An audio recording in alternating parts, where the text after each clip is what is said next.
Hello there, and welcome to our online message for this week. My name is Deanne Carter, and I serve as the pastor of Margarettsville and Lower Granville Baptist churches. If you're ever in the area and would like to join with us in person, we'd love to have you. We meet in Margarettsville at 10 a.m. on Sundays and at 2 p.m. in Lower Granville.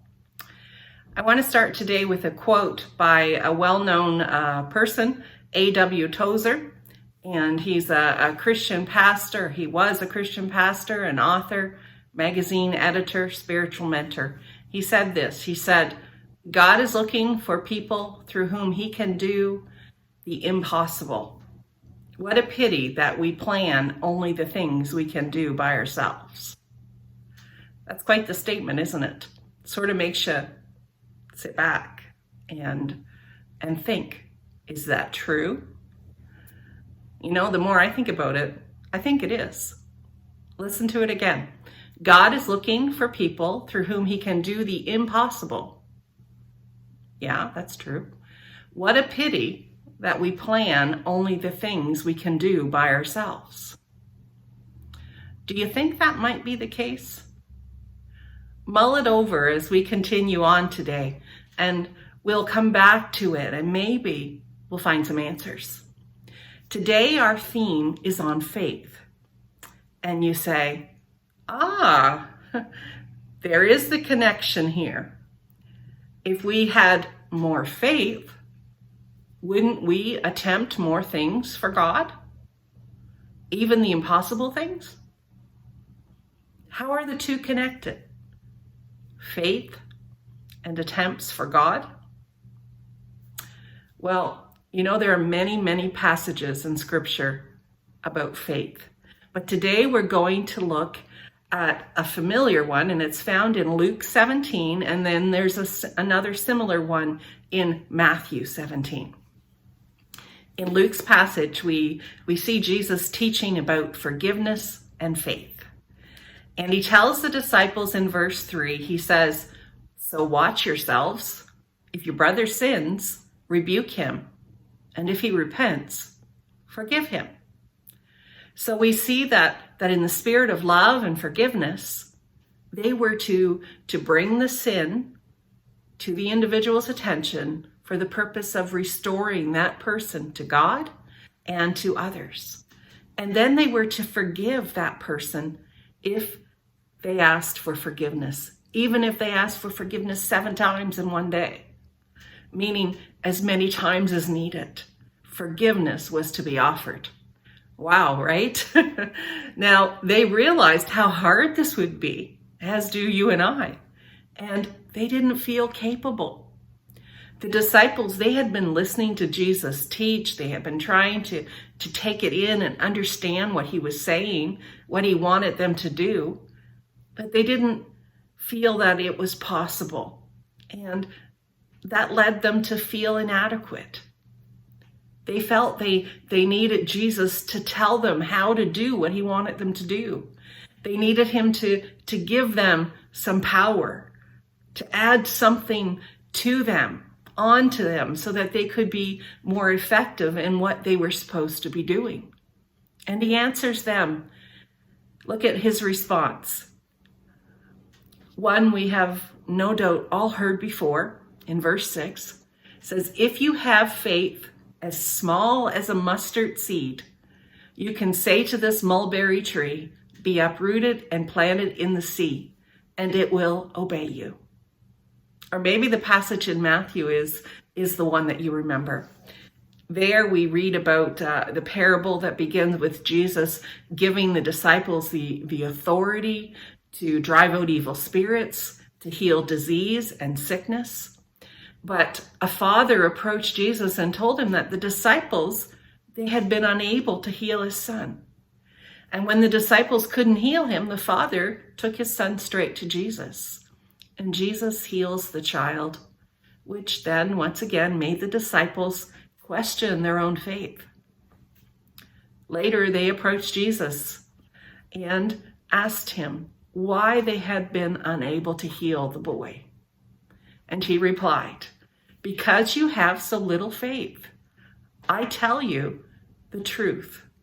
If you have faith as small as a mustard seed, you can say to this mountain, move from here to there, and it will move. Nothing will be impossible for you. These two passages, or parables as they are known, reveal something very important for us as believers. Do you see it? Do you see what it is? There is a tremendous power available to us. And this power, if we act in faith, will result in change in us, in others, and in the world. Now, when you first read these passages, you might think, well, Jesus is upset and he's condemning the disciples for not having enough faith. But the original Greek is not to be translated with that meaning. It said that what Jesus is in fact doing is actually affirming the disciples in the faith that they already have. He is saying, even though your faith is small, it has the ability to open the door to tremendous power. Or maybe it could be said this way: you have faith already. Use it. It's all you need. Well, Vince Gerhardi says this. He says, the point Jesus is making is that they have already been given faith. Even a tiny faith the size of a mustard seed is enough as far as God is concerned. The size of faith doesn't matter because God is the one doing the moving. If it's my faith that moved the mountain, then the bigger the mountain, the more faith I would need in order to move it. The bigger the obstacle, the more strength I would need to climb it. The more serious the illness, a faith greater would be required to overcome it. The more serious the sin, the more faith I would need in order to have it forgiven. Gerhardi says that kind of thinking kind of makes sense, but that's not how faith works. In fact, faith doesn't do the work at all. God is the one doing the work through faith. God does the work. He says, let's think of faith as the key that opens the door to God acting in our lives. If I have a bigger key ring than you do, does it matter? The size of the key ring doesn't matter. Key rings don't open doors, but it's the little key on the ring that opens the door. Even a little faith opens the door for God to move. Isn't that amazing? Can you remember a time when you felt God was leading you to do something, but you just didn't see how it was possible? You didn't have the resources or the strength, but when you were able to act and go ahead in faith and trust, God provided. He did the work. His power came. Well, in time, the disciples, they got this too. They got the point. They came to know that faith is not human power, that if increased will make us more effective. That's not what faith is. Faith is simply trusting God. And it's that trust that enables God to use us. The power comes not from us, but from God. Slowly, they realized that they didn't have to have anything added to them in order to do what God was asking them to do. They just had to go ahead and they had to step out in faith. Remember the disciples? They were common, ordinary men. They had no special training for being disciples, for catching men for Jesus, for healing, for casting out demons, for forgiving over and over again. But Jesus encourages them to use the faith they already had. He was saying, even if you consider what you have to be embarrassingly small, super teeny tiny, like the size of a mustard seed, which is about 1 to 2 millimeters in size, you'd be amazed at what God can do with that. So trust him. Trust him. Did you know a tiny mustard seed can grow upwards to 20 to 30 feet tall and wide with really, really deep roots?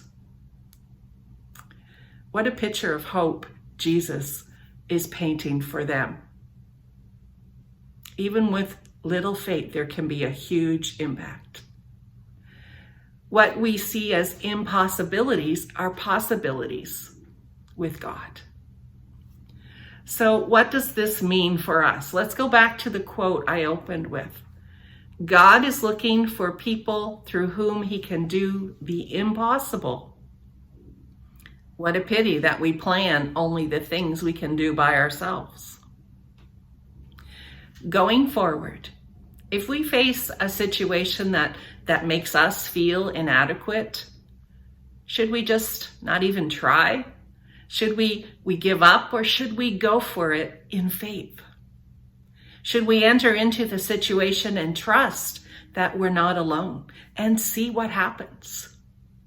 Maybe we find we can't do it in the way we want to, but we can trust that God will use whatever we do, and as we go ahead, we wait and see what happens, because what God wants to happen might not even be what we want to happen.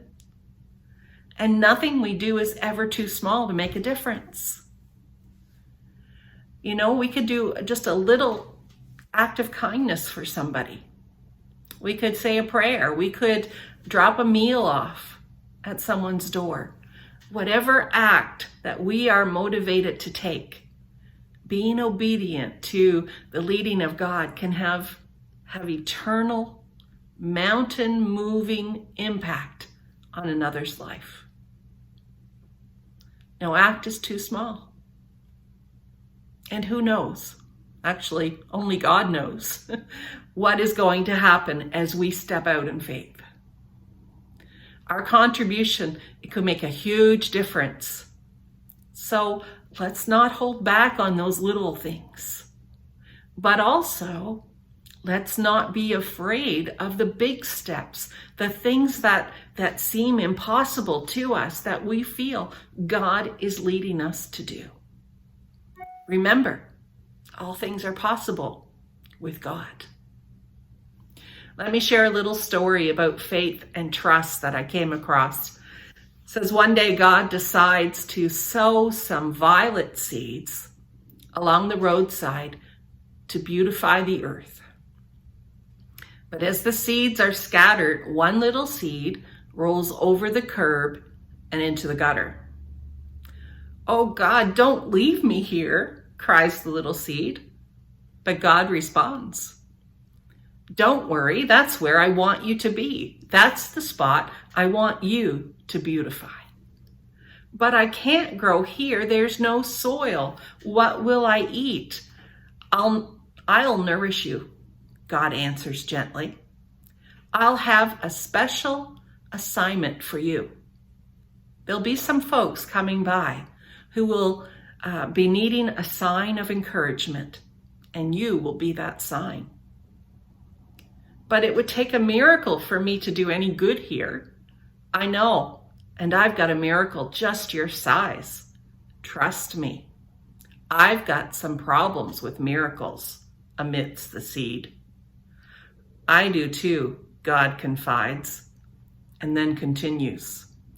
"I draw up these miracle contracts and everything is fine until I get to the bottom line where I need a signature before I can put the miracle into operation." But folks oftentimes seem to have their own plans. They'd rather trust their own endeavors. and they're reluctant to sign my contract, says God, almost wearily. What would be my part of the contract if I signed? Asked the seed. Just be willing to stand, to grow, and to bloom, and to trust me, says God. And the little seed replies, okay, I'm willing, Lord. Where do I sign? May we not underestimate what just one individual can do when they allow God to work through them. God is looking for people through whom he can do the impossible. What a pity that we plan only the things we can do by ourselves. Whatever God is asking us to do, you to do, our church to do, let's remember we should not and cannot rely on our own abilities. The power is to come from him. John 15:5 says this. Jesus says, I am the vine, you are the branches.